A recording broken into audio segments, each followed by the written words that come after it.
introduce to you somebody, one of your own. He hosts a radio show called Highway 61 Revisited every Monday night and every Saturday night, 5 p.m. It's the world's greatest Bob Dylan radio show. I've been listening to it myself, and there is nothing finer.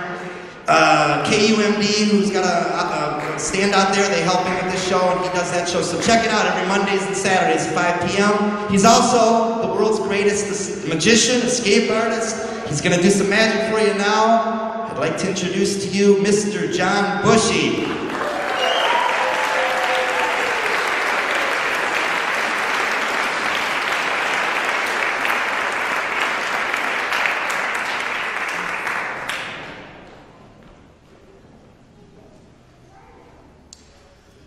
Thank you.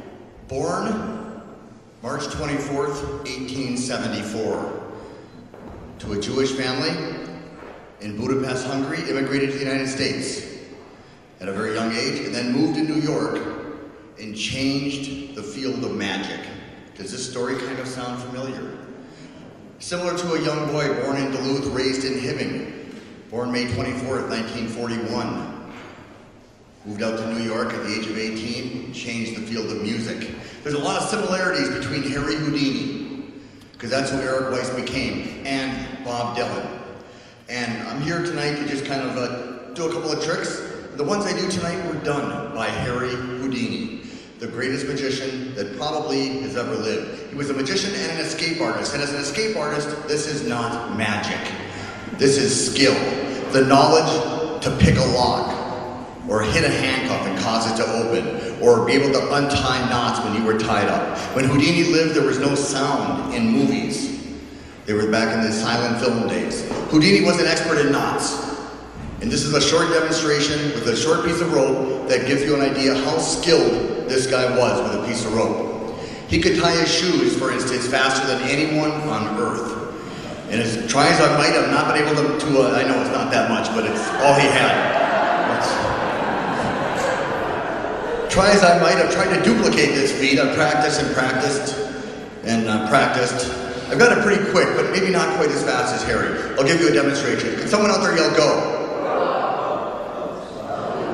I'm down to about 0.3 seconds. And if you ever have your shoelace come through the loop on one or both sides, you know you get a big knot. And if you don't pull it too tight, you can still untie it. If you pull it too tight, which Houdini did deliberately, then he would practice untying it. By the time he became an escape artist, he could undo any knot with his toes, his teeth, or his fingers. And to demonstrate how fast he could untie a knot, again, someone out there just give me a good go. It's way easier. It is, trust me. Go home, try it. And just don't call me if it doesn't work.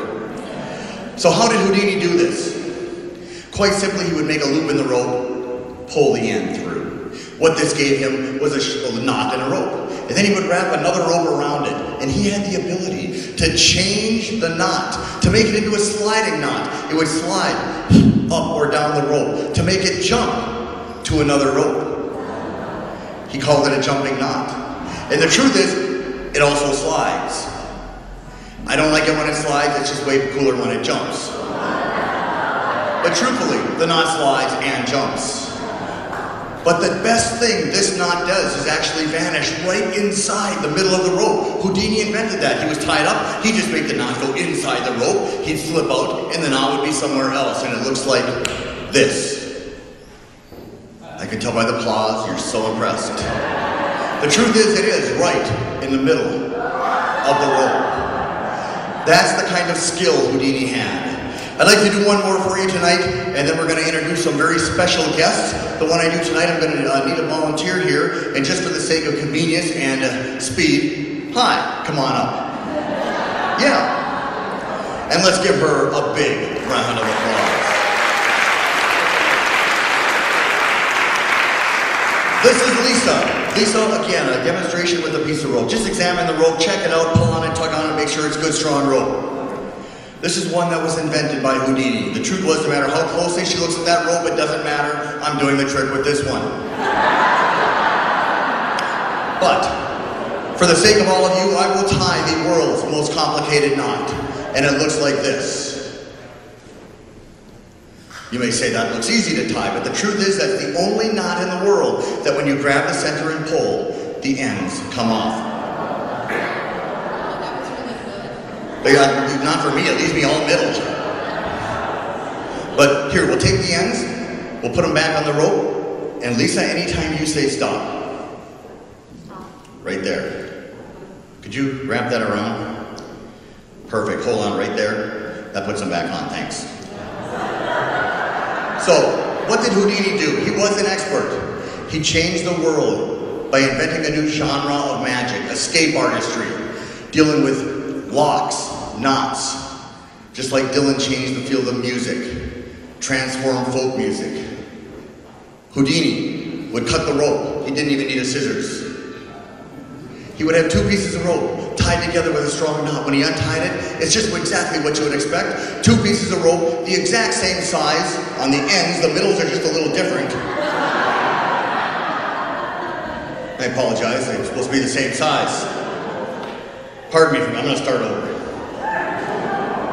It's a good part, I don't want to miss this part. By definition, a rope has a middle and two ends. They switch places. Lisa, just say go. See? That's the way most magicians would do it, until Houdini. He would just take the end into his hand. It would travel right through the rope, popping up over here.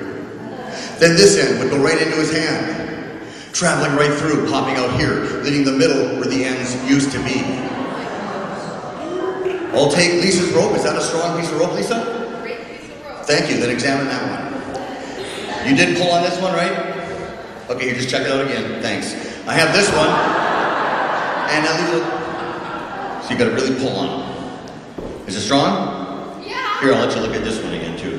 Is that big one? Is that long one strong? Okay. She doesn't trust me. This is a nice, long, strong piece of rope. Thank you. Notice, ladies and gentlemen, that I'm on early in the show before you've had too many drinks, because these are different size. If you don't notice that now, there will be no trick in a minute.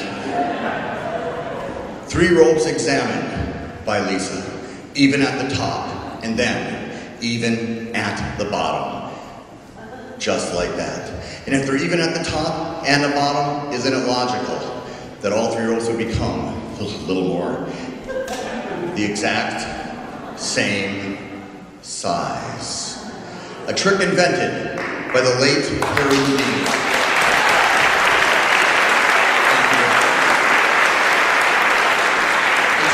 Thank you. To end the trick, let me put the ropes back the way I found them. And that's where this rope in the middle was actually the rope that just a moment ago was about this big. Leaving one that's kind of medium and one that's long. I spent my life studying Harry Houdini, reading hundreds and hundreds of books. I've also collected a lot of Bob Dylan memorabilia. There are 2 people that both interest and fascinate me. And I've found many similarities between them. Lisa, let's give her a big round of applause.